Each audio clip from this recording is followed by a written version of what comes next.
I was 38 weeks pregnant, alone in an empty house while my husband partied in Las Vegas. That night, I realized something. My daughter and I deserved better. And that was the moment everything changed.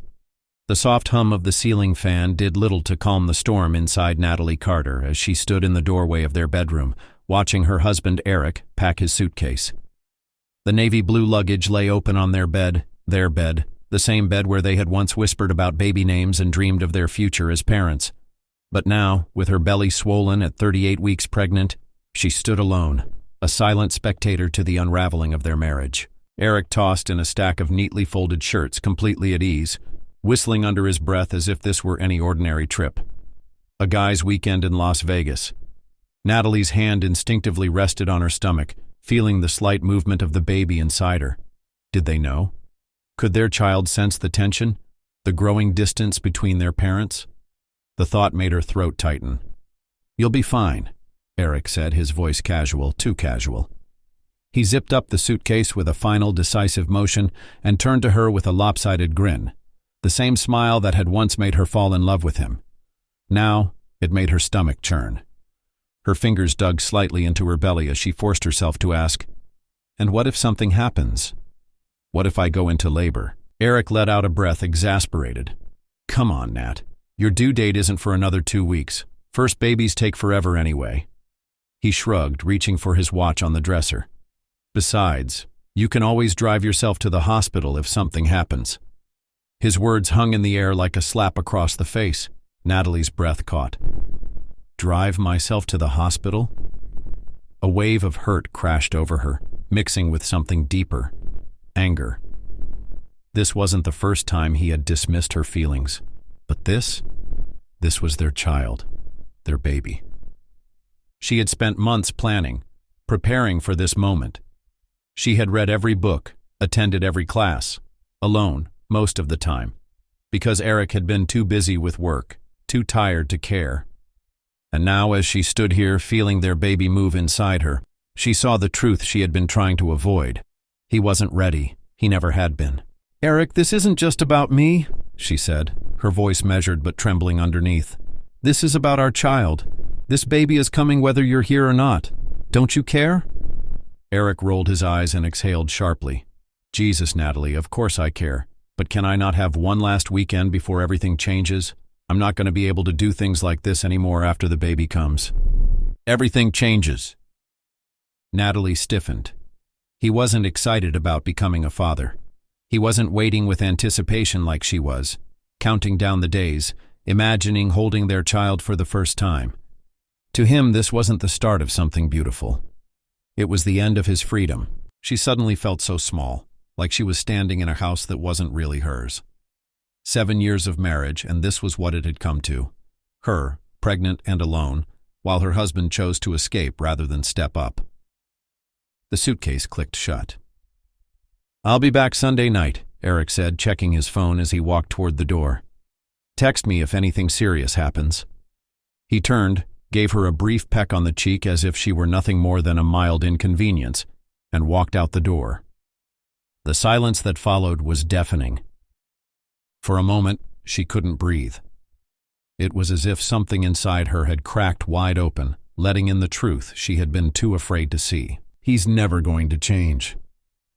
A soft kick from inside her pulled her back. Her baby. The one person in this world who truly needed her. Her phone buzzed. A message from her sister, Sophie. "Sophie, everything okay?" Natalie stared at those 2 simple words on the screen, feeling something deep inside her shift. Was everything okay? Had it ever been? She didn't respond right away. Instead, she moved to the bed and sank onto the mattress, placing both hands on her belly. She closed her eyes, feeling the gentle movements of her baby, a life she had created. Tears blurred her vision, but she didn't let them fall. Not yet. Instead, she whispered the words that would become her mantra, words she had never said aloud before but knew, deep down, were true. "We deserve better than this, little one. We both do." The first contraction came like a whisper, a dull, rolling pressure low in her abdomen that made her pause mid-step. Natalie froze, one hand instinctively going to her belly. It wasn't painful, Just different. She exhaled slowly, trying to convince herself it was nothing. Braxton Hicks, she thought. That's what the books had said. False contractions. Just her body preparing itself. She continued folding the baby's tiny onesies into the open hospital bag on the bed. But 10 minutes later, when the second contraction hit, stronger this time, Natalie knew this was something else. Her breath came out shaky as she reached for her phone, unlocking the contraction timer app she had downloaded months ago. 20 minutes apart. Okay, stay calm. First babies took time, right? There was no need to panic. She had time, but then 15 minutes apart and then 12. The slow building panic tightened in her chest. She grabbed her phone and dialed Eric's number. Voicemail. She hung up and tried again. Voicemail. By the third call, she was gripping the phone so tightly that her knuckles ached. Her voice trembled as she left a message. Eric, I'm in labor. Please call me back. The words felt hollow, as if she already knew she wouldn't hear back from him anytime soon. A sharp contraction ripped through her and she bent over slightly, gripping the edge of the dresser. Focus, Natalie. You don't have time to cry about him now. She scrolled through her contacts and pressed Sophie's name. Her sister answered on the first ring. Nat? What's wrong? Natalie let out a shaky breath. The baby's coming. A rustling noise came through the speaker, followed by Sophie's voice. Firm, urgent, steady.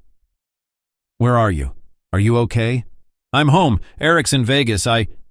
Another contraction cut off her words and she clenched the phone, breathing through it. I'm coming right now, Sophie said, no hesitation in her voice. Stay put. Have you called your doctor? Natalie nodded, then realized Sophie couldn't see her. Yeah. Dr. Bennett said to head to the hospital, but not to rush. First babies take time. Good. I'll be there in 20. Just breathe, okay? We've got this. Natalie exhaled slowly as the contraction passed. We? That word felt like a lifeline. She forced herself to keep moving, even as exhaustion crept in. She packed the last few things into her hospital bag. Phone charger, soft robe, the lavender lotion she always used to calm herself. Then she picked up the tiny yellow onesie her mother had given her at the baby shower, the first thing her baby would wear. As she folded it neatly into the bag, something hit her. Eric never even asked what I was bringing to the hospital, not once. The realization sank like a heavy weight in her chest. She had spent months planning, reading, preparing for this moment. She had pictured him helping her pack, excitedly debating what outfit their baby should wear home. She had envisioned him by her side, ready to welcome their child into the world. Instead, he was gone. A sudden vibration from her phone made her glance at the screen. A text from Eric. Her breath caught in her throat, until she saw what it was. A group photo. Eric, grinning at some club, a beer in one hand, his other arm slung around a blonde woman she didn't recognize. The caption, Vegas, baby! Best weekend ever! The world blurred. Natalie's stomach dropped.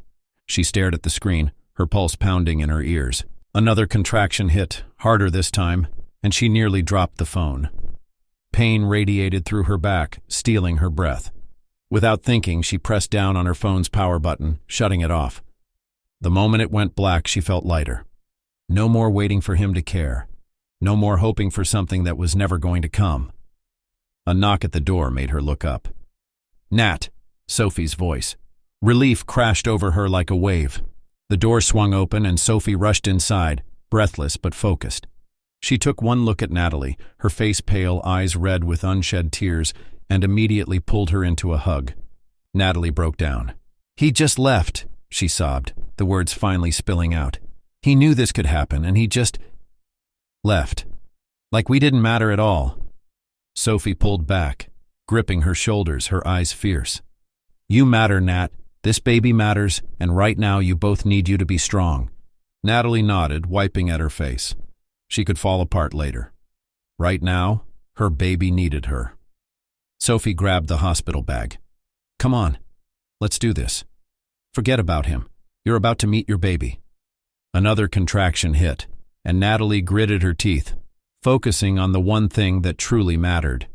She wasn't alone, not anymore. As Sophie helped her out the door, she whispered, "We deserve better." And this time, she truly believed it. The drive to the hospital was a blur of streetlights and pain. Natalie gripped the car door handle, eyes squeezed shut as another contraction tore through her body. They were getting closer now, 7 minutes apart, each one stronger than the last. "Breathe, Nat," Sophie coached from the driver's seat, her voice calm but firm. "In through your nose, out through your mouth." Natalie obeyed, exhaling shakily as the contraction finally eased. The car sped through the empty streets, Sophie pushing the speed limit but staying controlled. "Almost there," she assured. "You're doing amazing." Natalie nodded weakly, focusing on the steady hum of the tires against the road. The pain was bad, but the betrayal, that hurt more. She had shut off her phone before they left the house, but she still felt its weight in her hospital bag. The image of Eric in Vegas burned in her mind. His carefree smile, the blonde woman at his side, the caption that made her want to scream. "Vegas, baby, best weekend ever!" Her worst weekend ever. Another contraction built, pulling her under, but this time she didn't just feel the pain. She felt anger. How dare he? How dare he leave her like this? Leave their child. Her hands curled into fists, nails digging into her palms. "I don't know why I stayed so long," she whispered suddenly. Sophie's hands tightened on the steering wheel, but she kept her eyes on the road. "Because you loved him," she said simply. Natalie let out a bitter laugh. "Did he ever love me?" Sophie was quiet for a moment, then said, "I don't know, Nat. But I know you love this baby. And that love? That's the only thing that matters now." Natalie swallowed hard, another contraction surging through her. Sophie reached out, squeezing her hand. "You're not alone in this. You've never been alone." Tears welled in Natalie's eyes. Sophie had always been there through everything. Every time Eric had made her feel small, Sophie had been there to build her back up. Every time Natalie had second-guessed herself, Sophie had reminded her who she was. And now, when she needed someone the most, it wasn't her husband who had answered the call. It was Sophie. That meant something. They pulled up to the hospital entrance, and Sophie threw the car into park, rushing to help her sister out. A nurse was already outside with a wheelchair. "First baby?" the nurse asked, her voice warm and reassuring. Natalie nodded, wincing through another contraction as Sophie helped her into the chair. "She's been having contractions for a few hours, about 6 minutes apart now," Sophie supplied. The nurse smiled, already pushing them inside. "Sounds like this little one is ready to meet you." Natalie exhaled shakily, her hand going instinctively to her belly. She was ready to meet them too. The labor and delivery room was bright and sterile, the beeping of machines filling the air. Natalie gritted her teeth as another contraction hit, her knuckles white as she gripped the bed rail. Sophie sat beside her, hand firm over hers, never letting go. "You're doing great," Sophie whispered. Natalie shook her head, tears spilling down her cheeks. "I don't know if I can do this," she admitted, her body trembling from exhaustion. Sophie leaned in, eyes fierce. "Listen to me, Nat. You've already done the hardest thing. You let go of someone who didn't deserve you. You are stronger than you think. You can do this." Natalie met her sister's gaze, her words sinking deep. She thought of all the nights she had cried alone, feeling trapped in a marriage where she felt invisible. She thought of all the times Eric had called her too sensitive, had dismissed her feelings like they didn't matter. She thought of tonight, when he had been off drinking and gambling while she was about to bring their child into the world alone. Sophie was right. She had already survived so much worse. This ? This she could do. The door opened and Dr. Bennett stepped in, smiling. "Natalie, you're already 6 centimeters dilated. You've been doing an incredible job at home. We're getting closer." Natalie let out a shaky breath, nodding. Sophie beamed at her, squeezing her hand. "Told you, you're a badass." Despite the pain, despite everything, Natalie smiled, because for the first time in a long time she actually believed it. The beeping of the fetal monitor filled the hospital room, a steady rhythmic sound that should have been comforting. But all Natalie could focus on was the pain, the deep, all-consuming contractions that tore through her body like waves crashing against a shore, relentless and unyielding. She had never felt so vulnerable, so raw, yet somewhere beneath the exhaustion, something stronger was awakening, a force she hadn't known she possessed. Sophie sat by her side, her hand firm and unwavering. grounding her through each contraction. "You're doing amazing, Nat," Sophie whispered, brushing damp strands of hair from her sister's forehead. Natalie barely had the strength to nod. Her body felt like it was working against her and for her all at once. She was doing this alone, without him. Her chest tightened at the thought of Eric, not in grief, not in longing, but in something closer to clarity. He had never been her partner, not in the ways that mattered. A real partner would be here, holding her hand, whispering encouragement, choosing her. Instead, he was probably just waking up in some overpriced hotel room, shaking off the haze of alcohol and bad decisions. He had left her to bring their child into the world alone, but she wasn't alone, not really. "Breathe, Natalie." Dr. Bennett's voice was gentle but firm as she checked the monitors. "You're at 8 centimeters. The hardest part is almost over." "Almost." Natalie groaned as another contraction hit, her nails digging into Sophie's hand. "That's it, sis. You got this," Sophie murmured, her voice unwavering. Natalie clung to those words, to the steady presence of her sister, to the rhythmic beating of her child's heart on the monitor. And for the first time she truly believed it. She did have this. She didn't need Eric. She never had.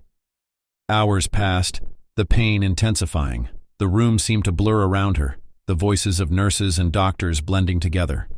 At some point, someone dimmed the lights, softening the harsh brightness.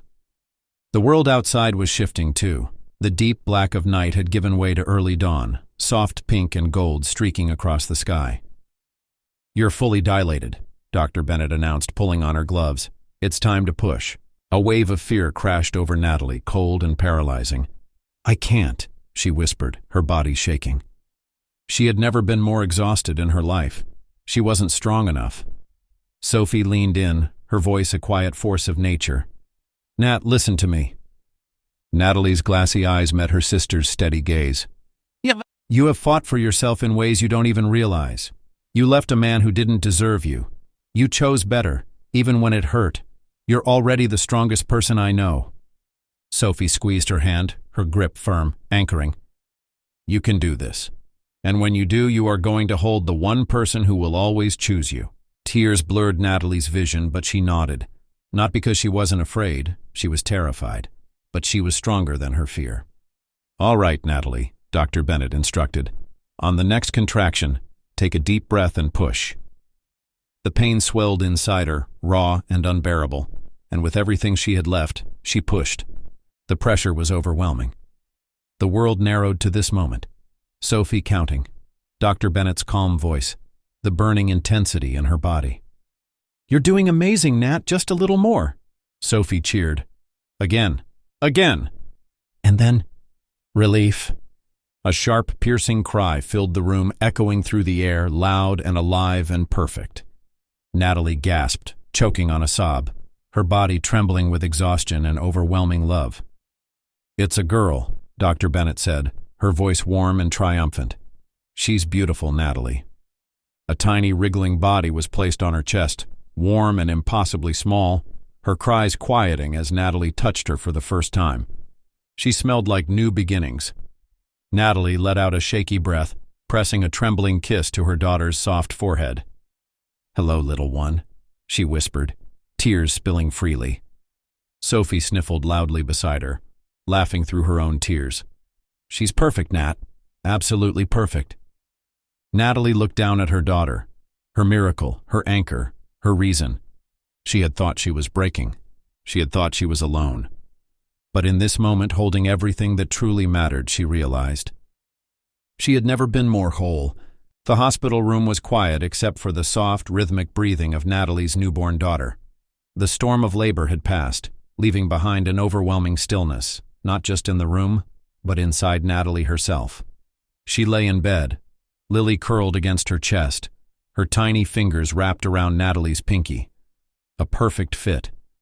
Everything had changed, and yet one thing remained exactly the same. Eric still wasn't here. With a deep breath, Natalie reached for her phone. She had turned it off hours ago, Emma's suggestion. You don't need his negativity right now. But now the weight of it called to her. She needed to know. She powered it on. Instantly, notifications flooded the screen. Messages from friends, missed calls from her parents, a voicemail from Sophie.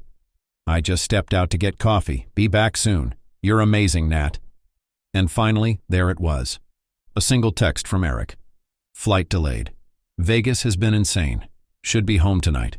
Hope everything's good there. Natalie stared at the words, numb. That was it? No, how are you? No, is the baby okay? No, I'm sorry for not being there. Just casual indifference, like he was texting a colleague after a business trip.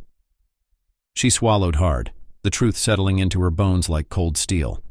This was who he was. This was who he had always been. And she had spent years excusing it. Natalie tightened her hold on Lily, staring down at her daughter's delicate face. This child, her child, deserved more. So did she. She felt it then, the shift. The moment she stopped waiting for Eric to be someone he would never be. The moment she finally chose herself. Natalie exhaled long and slow, then opened her messages, not to Eric, to Sophie. When you get back, we need to talk. I know what I have to do. She set the phone down, feeling something entirely new settle over her. Peace. Not because the road ahead would be easy, not because she wasn't afraid, but because for the first time in years she knew exactly where she was going. She pressed a soft kiss to Lily's forehead, her voice barely a whisper. We deserve better. And this time she meant it. Natalie had been expecting this moment, yet when the knock finally came, her breath caught in her throat. Eric was here. She glanced at Lily, still sleeping soundly in the bassinet beside her. Her tiny chest rose and fell peacefully, blissfully unaware of the storm brewing outside this hospital room. Another knock, this time firmer. Natalie straightened her spine, steeling herself. Come in. The door swung open and there he was, disheveled, unshaven, still carrying his weekend bag. His hair was a mess, his eyes bleary with exhaustion. He looked like a man who had barely slept. She wished she cared. Eric's gaze darted around the room before landing on Lily. His lips parted slightly, as if he hadn't fully processed that she was real. He took a step closer. Why didn't you call me? His voice was hoarse, but there was an edge to it, a demand, not a question. Natalie met his stare without flinching. Calm, unshaken. I did. Eric frowned. What? I called you. 3 times, when my labor started. He blinked. I never... Then I texted you, she continued, her voice even. And I called again. And again. You were too busy partying to check your phone. His mouth opened, then closed. No defense. Silence stretched between them. Then Eric tried again. You knew this was my last chance to have some fun before the baby came. The words slammed into her, but they no longer held any power. Natalie let out a soft laugh, not bitter, not angry, just tired. You really don't get it, do you? She shook her head, more to herself than to him. This wasn't just about one weekend, Eric. This is about every single time I needed you and you weren't there. This is about you never showing up. Not for me, not for her. Eric's jaw clenched, frustration. That's not fair, Natalie. No? She folded her arms. Then tell me, what's Lily's birth weight? He hesitated. How long was I in labor? His fingers curled into fists at his sides. What time was she born, Eric? Silence. Natalie exhaled slowly, shaking her head. You don't even know. Eric's shoulders tensed. I can be better. Then prove it.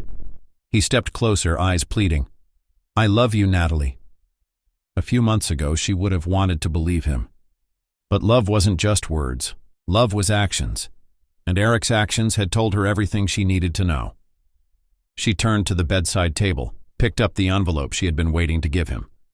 What's this? Eric asked, his voice guarded. Separation papers. His entire body went still. You're joking. She wasn't.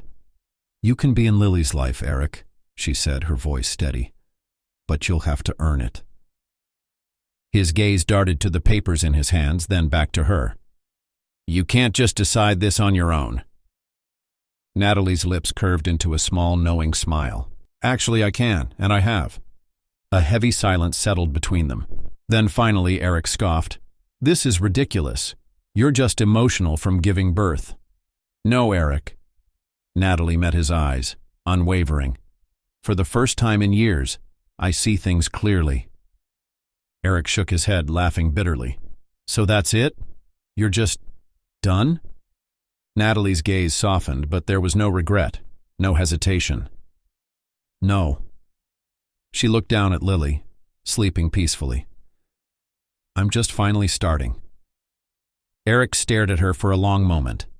Then, with a frustrated exhale, he shoved the papers into his bag, turned, and walked out of the room. The door clicked shut behind him, and just like that, the weight lifted. For the first time in years, Natalie felt light. She turned to her daughter, brushing a tender hand over her soft, warm cheek. We did it, baby girl, she whispered. We took the first step. And this time she wasn't afraid of what came next. The first night away from Eric was both terrifying and liberating. Natalie sat on the edge of a new bed in a new room, Lily sleeping peacefully in the bassinet beside her.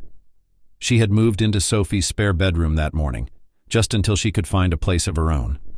It wasn't much, but it was safe. And for the first time in a long time, she felt at peace. As she tucked the blanket around Lily's tiny body, she whispered, "This is just the beginning, baby girl." And for the first time, she truly believed it. Sophie helped her search for an apartment, sifting through listings between baby feedings and diaper changes. This one looks good, Sophie said one afternoon, sliding her laptop toward Natalie. 2 bedrooms, close to a park, and it's still in the school district. First floor, unit 2. No stairs to wrestle a stroller up. Natalie studied the pictures. The place was small, but it had huge windows, natural light, and space for Lily to grow. I want to see it. Later that day, standing in the middle of the empty apartment, Natalie felt something shift. This could be home, not just a temporary escape. Not just a place to stay until things calmed down. A real home. I'll take it. Sophie grinned, squeezing her hand. You're doing it, Nat. Natalie exhaled, finally letting herself feel it. Yeah, I am. Eric had signed the separation papers, but when it came to visitation, he pushed back. I'm her father, Natalie. I don't need supervised visits. She met his defiant gaze over the conference table at the mediation office, refusing to be intimidated. You weren't there for her birth, Eric. You haven't been here for her first months. You don't get to just walk in and demand time. He scoffed. So what, I have to prove myself to you? No, she corrected. You have to prove yourself to her. The mediator, Dr. Tremble, stepped in smoothly. Why don't we start with supervised visits at Natalie's parents' house? 3 times a week, 2 hours each. Eric clenched his jaw. Fine. It wasn't a victory. It wasn't revenge. It was boundaries. And for once, Natalie wasn't afraid to enforce them. One afternoon, while Lily napped, Sophie walked in holding up a familiar business card. You remember Mark Tremble? Natalie frowned. From my old job? Yeah, why? He's looking for someone to head the digital marketing division at his firm, and he wants to talk to you. Natalie hesitated, her heart clenching at the thought of going back to work. Was she ready? Could she balance being a single mother and restarting her career? Just meet with him, Sophie urged. See what he says. So she did. Sitting across from Mark in a modern downtown office, Natalie felt a flicker of her old self, the woman who had loved her career before Eric convinced her to leave it behind. I know you took time off, Mark said, flipping through her resume. But I also know what you're capable of. We need someone who understands both creative and analytics. Someone like you. The position was flexible, allowing her to work from home some days, and the office even had on-site daycare. For the first time in years, Natalie saw a future she was excited about. I accept. Mark grinned. Welcome back, Carter. As she walked out of the office, she realized she wasn't just reclaiming a job. She was reclaiming herself. That evening, Natalie sat in her new apartment, Lily sleeping in the next room. Boxes were still half unpacked, the walls still bare, but it felt like home. She curled up on the couch, a cup of tea in hand, and opened her laptop. Her blog, a small project she had started to process everything, was beginning to gain traction. Women were commenting, sharing their own experiences of starting over, of choosing themselves, of finding the strength they didn't know they had. She had a voice, and she was finally using it. As she typed the next entry, she glanced at Lily's baby monitor, watching her daughter's tiny, peaceful breaths. "We're writing our own story now, baby girl," she whispered, "and it's just getting started." The first time Lily got sick, Natalie panicked. Her daughter had never been this fussy before, her tiny body burning up with fever. Natalie held her close, rocking her gently, whispering soft reassurances even as her own hands trembled. Then her phone buzzed. A message from Eric. "Picked Lily up from daycare early. She had a slight fever, so I gave her Tylenol. Temp was 100.2, now down to 99.8. She's sleeping. Just wanted you to know." Natalie reread the message, stunned. For months she had braced for disappointment, expecting Eric to slip back into old habits. But now he was handling things the right way. Calm, responsible, putting their daughter first. Another message followed. "I called Dr. Morris. She said to monitor her and call if it gets above 101. I've been tracking her temp." Attached was a detailed log of Lily's fever, each reading carefully noted. Natalie exhaled, the tension in her chest loosening. For the first time, Eric had stepped up without being asked. She typed back, "Thank you. I appreciate it." A moment later, his response came.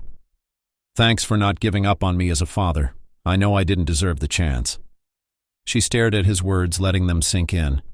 Then she replied, "Lily deserves a father who tries. You're trying." And she meant it. Natalie had spent the last few months rebuilding her life, finding a home, securing a job, establishing boundaries. But something inside her still ached for more. Not for Eric, for meaning. One night after putting Lily to sleep, she sat at her laptop scrolling through her blog. She had started it as a way to process everything, but to her surprise, it had grown. Women from all over had messaged her, thanking her for her honesty. They too had left toxic relationships. They too had felt alone, scared and uncertain about the future. And like her, they were trying. One day, one step at a time. Then an email popped up in her inbox. Subject: book proposal inquiry. She clicked it, her heart pounding. "Natalie, your story is powerful. We believe it could inspire thousands. Have you ever considered turning your journey into a book?" Her breath caught. A book. A real, tangible book that could help other women the way she had once needed help herself. She placed a hand on her heart, feeling it race with excitement and fear. Could she do this? Could she share everything? The pain, the lessons, the triumphs, on a larger scale? A soft coo from Lily's bassinet brought her back to the moment. She turned to look at her daughter, peacefully sleeping, safe, loved. "We're writing our own story now, baby girl," she whispered. "Maybe it's time to help others write theirs too." 3 months ago, Natalie had set firm boundaries with Eric.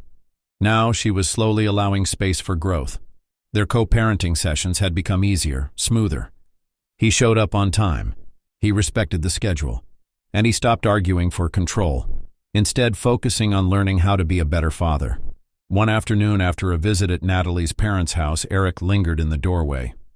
"I was thinking, maybe we could try an outing, just Lily and me."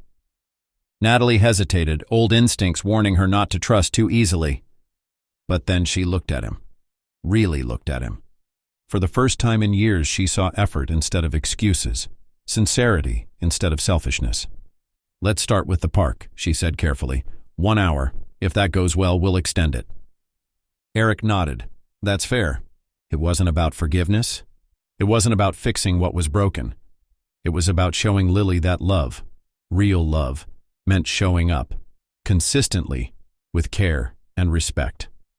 That night, Natalie sat on her balcony watching the stars twinkle above her apartment complex. She wasn't the same woman who had stood in that doorway, watching Eric pack for Vegas. She wasn't the woman afraid to be alone. She was stronger, wiser, and finally choosing herself. And she was ready, for new beginnings, for new challenges, and for the future she was building, one step at a time. The park was buzzing with life. Children ran across the grass, their laughter carried by the warm summer breeze. Families gathered around picnic tables, and balloons in soft pinks and purples bobbed in the air, tied to the backs of chairs. At the center of it all, Lily sat in her high chair, gleefully smashing her birthday cake. Natalie couldn't help but smile.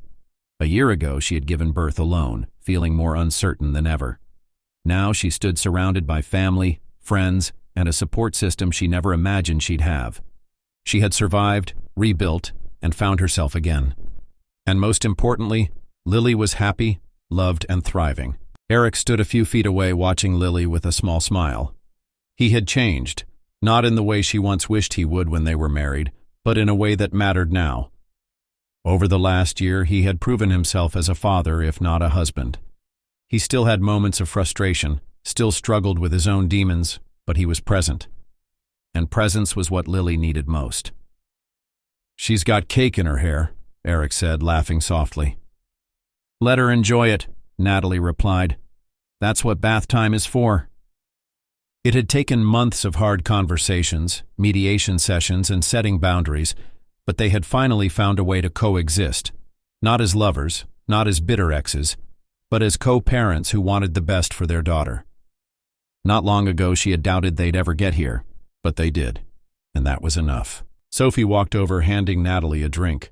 "Remember last year?" her sister asked, nudging her playfully. "If someone had told you back then that you'd be here today, would you have believed it?" Natalie took a deep breath, looking around. At Lily, her chubby fingers grabbing at frosting-covered balloons on her cake. At her parents, beaming with pride as they passed Lily's gifts between them. At Mark, her old friend from work, chatting with a group of people. His presence at the party was easy, comfortable, something she was still figuring out. At Eric, standing on the outskirts but there nonetheless. She turned to Sophie and smiled. "Not then. But now? Yeah, I would." Because strength wasn't just about enduring pain. It was about knowing when to let go. And love wasn't about holding on to something broken. It was about making space for something better. Her father tapped a spoon against his glass, calling for attention. "Speech! Speech!" someone called.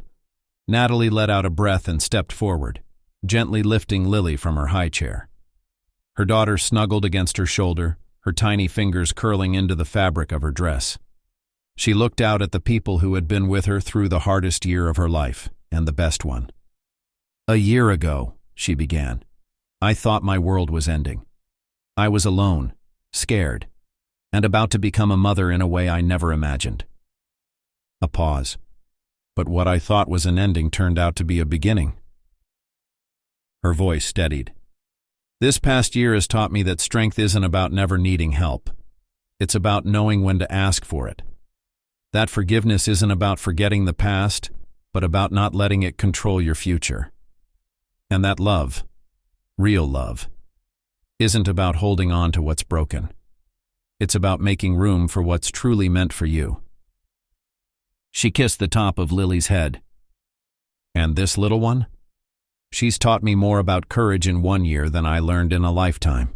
Applause rang out, genuine and warm. Sophie wiped away a tear. Her parents nodded with pride. Even Eric looked away, swallowing hard, as if he understood the unspoken meaning behind her words. As the party wound down, Natalie sat on a park bench, watching as the last few guests packed up. She felt light, free, like a chapter had closed and a new one was about to begin. Mark walked over, holding a gift bag. "From the team," he said, "though I may have helped pick it out." She opened it, revealing a beautiful leather-bound planner, engraved with her name. Inside was a quote, "She built a life she loved from the ground up." Her chest tightened with emotion. "The publisher called again," Mark added. "They're serious about the book deal." Natalie traced the words on the planner. She had started writing as a way to process her pain, but now she realized her story wasn't just about pain. It was about healing, resilience, and finding the strength to move forward. "I think I'm ready," she said softly. Mark grinned. "Good, because a lot of people need to hear what you have to say." The final goodbye. Eric was packing up Lily's gifts into his car when Natalie walked over. "You have her for the weekend?" she asked. "Yeah," he said. "I'll send pictures. Keep you updated." She nodded, appreciating the unspoken respect they had finally reached. As he placed Lily's diaper bag in the trunk, he hesitated. "Nat, I know I've made a lot of mistakes." She waited. To every woman questioning her strength, to every mother wondering if she's doing the right thing, you are stronger than you know, and your story is just beginning. If this story inspired you, don't forget to hit that subscribe button for more powerful stories of resilience, courage, and new beginnings. Because sometimes, the best chapters of our lives come after the hardest goodbyes.